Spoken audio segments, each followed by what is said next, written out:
Hi, my name's Stephen Hand from Archery Supplies, and today I want to talk about Trump's tariffs.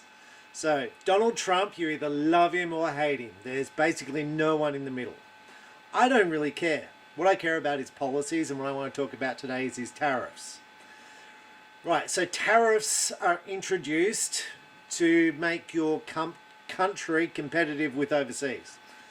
Trump brings them in because of fentanyl, I think he says. So he brings in a massive tax against China, 100% or even more. Okay. He also brings that same tax into Australia. So anything coming from Australia to America has about 100% tariff, like aluminium, meat, and we don't have fentanyl here. So he just, like, it's just a thing he does. So whether you love him or hate him, it's just what it is, right? So it means that if you want to buy stuff like this is the Radical Pro. It's a carbon riser, recurve.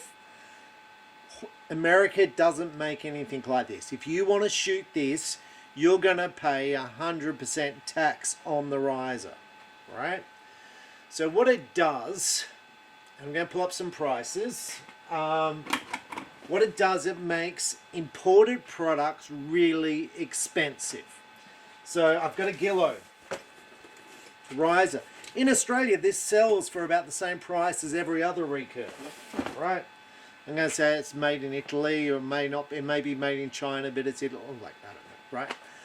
It's a specific barebow riser that people who shoot barebow love. It's adjustable. There's nothing like it made in America, right? This product is popular with a group of archers, in particular barebow archers, right? In America, this riser now, I'm going to pull it up on the screen, I think is about $2,500. That's American, I think, from memory. I don't know if it's a conversion going around in my head, but anyway, I'll pull up the price, right? In Australia, this sells the same price as a Hoyt. In Australia, the Hoyts are generally a little bit more expensive than the Chinese, Korean bows. But now in America, the Chinese win-and-win Chinese Fivix is almost twice the price of the Hoyt product. So now if you're in America, you've got this question: do I pay extra for one of these win-and-win risers? And this is all win-and-win and all Fivix, or do I buy an American-made product? Now, if you work for Hoyt, or if you're patriotic, go, well, that's a good thing, right? You've got to shoot Hoyt. You've got to shoot an American-made product that's available, because otherwise the tax is huge, right?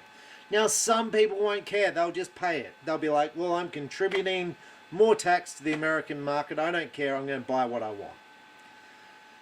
Now, before Trump introduced these tariffs, I was shipping to America about almost a parcel a day. All right, so almost one riser, and in particular win-and-win stuff, because I have it in stock, right? This is all win-and-win, win-and-win, all win-and-win, all win-and-win.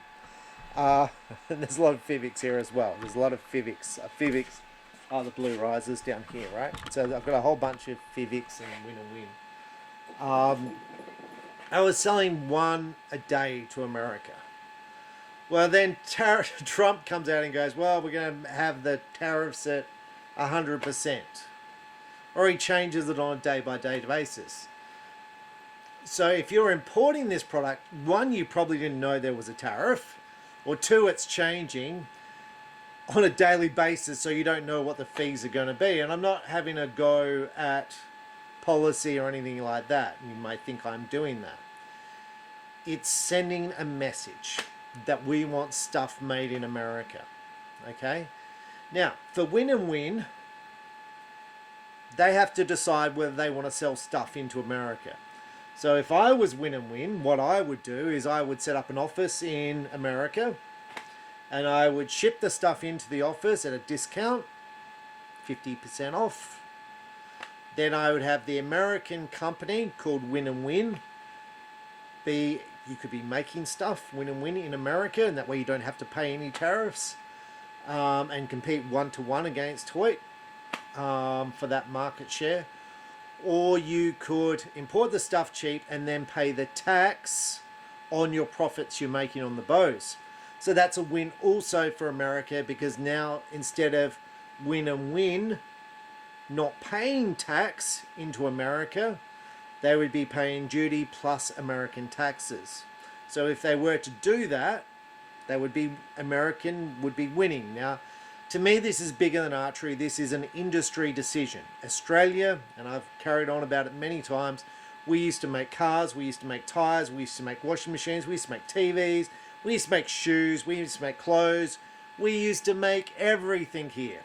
In fact, where my shop is part of the old factories where we used to make cars, right? This is the industrial zone where cars were made. We built a train line into this area for the making of cars. It was a fascinating time in Australian history, but we decided to get rid of it, right? So we import everything from all around the world, and as a result, you can have cheap American-made cars with no tax into Australia, and you can have cheap German cars into Australia, you can have cheap Chinese cars into Australia, right? So America, China competes one for one in the Australian marketplace with basically no tax. So where right now you would see that you really can't compete if you're win and win, because if you want to buy win and win limbs, if you want to buy a win and win riser, it's really too expensive because the tax now makes it too high. Now this has got another thing I want to discuss. So what the Chinese government does is, well, you want to sell your Hoyts into China? How many Hoyts do you sell into China? I don't know the answer, right? But now what we're going to do is we're going to tax you on those imports into China. So what you'll see is the Chinese archery team shooting Chinese bows and shooting Chinese arrows. So I've got some pictures here that I'm going to show you. This is at the World Championships. You'll see the Chinese team shooting Chinese bows. They're shooting a Pandarus bow and they're shooting Pandarus arrows. Now, Pandarus is kind of new. They produce arrows like X10s, which we're going to discuss now. Okay, so I'm standing in front of my Pandarus, or some of my Pandarus stock. How much Pandarus do I stock? A lot. A lot. It's crazy. Like, when Kevin, the owner of Pandarus, came to me and said, you know, will you stock my product? I said no. Because I said I'm not interested in promoting another brand and then you sell it to everyone and just, you know, basically all my efforts amounts to zero. And he's like, no, I'll look after you if you sell my product. And then I got it in, the pricing was great, the product was great, and it's honestly one of my great, when I say one of my great wins.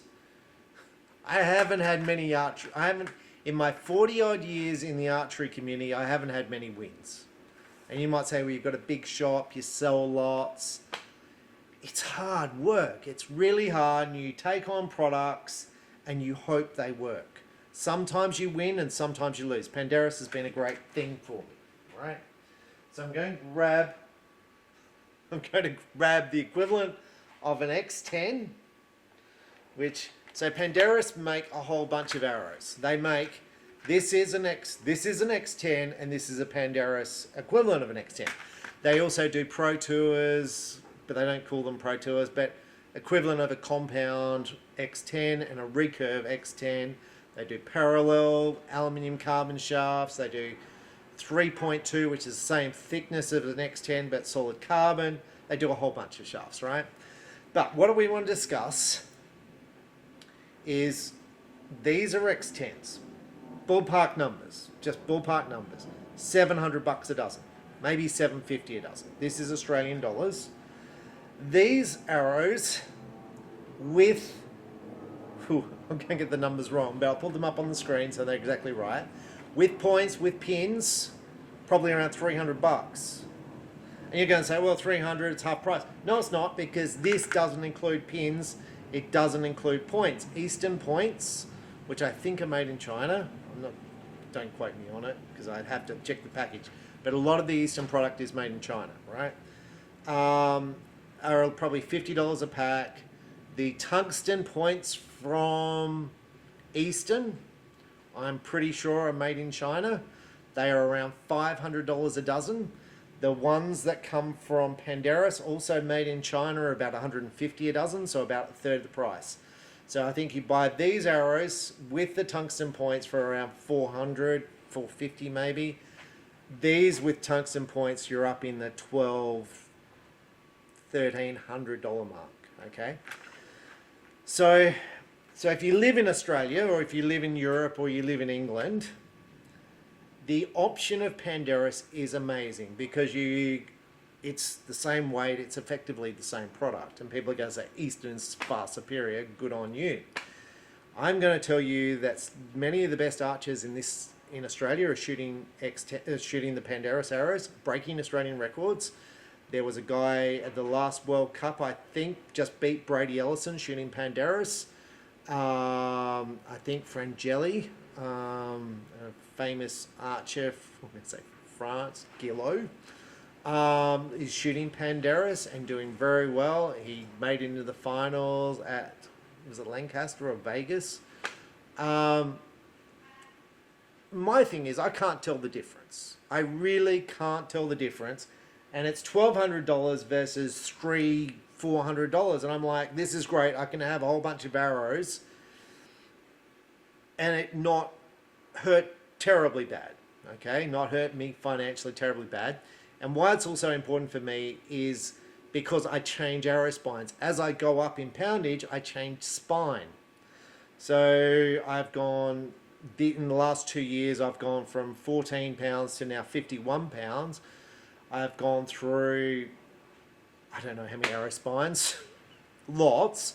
And every time I change spine, every time I change poundage, I change spine. And when I change spine, I get 2 to 3 dozen arrows. I buy because I practice, and that way as I break veins off, I don't have to worry terribly much. But I always have at least 2 dozen arrows. So if I buy Eastern, I'm up for $2,400 if you're buying tungsten. If I buy Pandarus X10s, equivalent CA320s, I'm up for like 800 with tungsten, but I buy stainless, and then I'm down to like 600 for 2 dozen. It's pretty affordable. Now, what this has done, what the Trump tariffs have done, I was selling quite a few of these into the US, right? What the Trump tariffs have done is, if these are coming into the US, they go, we want as much as they cost in tax. So you're going to pay the American government, and Americans generally don't like paying tax. You're going to pay the American government the equivalent in tax for the arrow shafts. So, and I think this is an interesting debate, which is why I'm having this thing. So if you buy Eastern X10s, you're supporting the American factory worker. That's cool, and you probably feel good about that. Now, I've done videos on this before. There used to be a company in America called Neat. They used to make quivers and arm guards and gloves and stuff. They went out of business because many of the top shooters would buy Chinese quivers.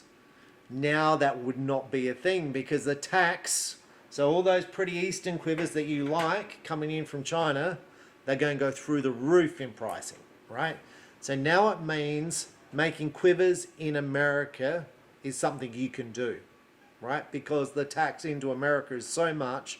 The only question is Trump going to keep these tariffs in place, or is he just going to drop them and come up with a sweetheart deal with China and go, oh, we'll just do 10% tariffs? That's very possible too. So as a manufacturer, it's very hard to know whether you move production into America. Now, the same as win and win for Pandarus. If Pandarus had an office in America, they could ship in the products into America, pay little tax, and then pay the profits in tax. Okay, so that's, and the reason I suggest this is what happens all around the world. You have like Microsoft and companies who are based in Ireland, for lower tax, so they move their profits to Ireland and pay tax in Ireland. There's a whole bunch of companies who are Australian companies who have headquarters in Singapore because the Singapore tax, I think, is about 10 or 12%. The Australian company tax, I think, is around 30%. So they set up their head office in Singapore, pay the 10% in Singapore taxes, and the Australian government, the Australian consumer misses out. So anyway, I think it brings in the whole debate of whether this is a good idea or not, whether you want to manufacture in America or whether you want to allow the Chinese to come in. And I think for me it's very, very interesting to see the Chinese archers shooting Chinese products. It's very, I would think Korean archers should shoot Korean products, although some Korean archers shoot Hoyt. And I think they should shoot Korean products to be loyal to their brand. I mean, the amount of stuff that Win and Win and Fivix do for the archery industry in Korea is outstanding. And the fact as a Korean archer you choose to support a manufacturer who doesn't put back into your sport in your country is beyond me. It's like it's just completely selfishness. But anyway, that's up to the archer who shoots an American-made product and who's in Korea. And I'm sure he's getting paid, and like it's all good that he gets money for shooting that product. But it brings in the whole business community and the debate about where you pay taxes, whether you make stuff in the country or whether you make stuff overseas. As a consumer, like in Australia, we don't care. We just want cheap stuff coming in, right? Because we don't make anything anymore. So we're just like, give us all your stuff, and we just gradually go broke, effectively. But that's the world. Anyway, with that and my views on politics, I don't know if I annoy people or not, but to me it's a very interesting time in the archery industry. I mean, at one stage, 95% of my stuff was sourced in America. The other day I got an invoice in and it said where everything was made, and less than 10% of my items were made in America. And that's not having, that doesn't include Panderas. That was just, there is so much. In fact, there was more stuff made in Japan than America. So that's kind of interesting to me, because America was such a great manufacturing hub. There is obviously still many great American businesses, many great American archery businesses, but I would say the numbers from when I started archery have reduced substantially. Many have gone out of business. Many have been sold. Try and name an archery business that is still in the family. And the only one I can think of is Axel. There's going to be some more boning. Bitzenberger. But most of the archery businesses have been sold off to fundraising groups or super funds or investment companies, and they just employ people and they source the stuff in and they do what they do. It's very different to when I started, when people showed initiative and built stuff and came up with inventions and came into things. I'm not seeing that level of ingenuity today, creativity today. It's all bigger. It's all bigger, branding, marketing. It's all very, very much. Anyway, that's the Panderas shafts. So basically, you won't see them in America now, but they should grow in. They should grow in Europe, UK, Asia. They should be huge. Australia, they're big. Yeah. So, and also on that note, Panderas can't keep up with sales. So it's all well and good to say, well, they can't break into the US market. He can't actually keep up at the moment with the demand. So last year, I think he doubled the size of his manufacturing, and he still can't keep up. And I find that very fascinating, because in China, for me to expand is really hard. All right, so I've got a big warehouse. It's a big warehouse. I can't buy another one because they're too expensive, right? They're too expensive now. When I brought this, real estate was cheap. Now it's expensive. I can't just move to another premises now that I'm bigger. I have to make do with this size. Where in China, somehow they just move from size to size, and they just expand, and they keep growing. It's a very fascinating thing. It's very interesting. It's like, to me, it's like capitalism on steroids. I was listening to a program that they can make a bridge in China in 1 month. To get the approval in Australia, it takes 9 months just to manage the environmental stuff. And to make that same bridge in Australia might take several years, where in China it's just made in a month. Just done at a fraction of the cost of that same bridge being built in Australia. It's very, very interesting. Anyway, with that, I'll leave you with the Trump tariffs. Hate him, love him. A lot of my friends in America think Trump is the greatest president ever. And a lot of my friends in Australia absolutely detest Trump. They're like, we hate him, he's the worst president ever. Anyway, I'll leave you with that. Thanks for watching. Bye.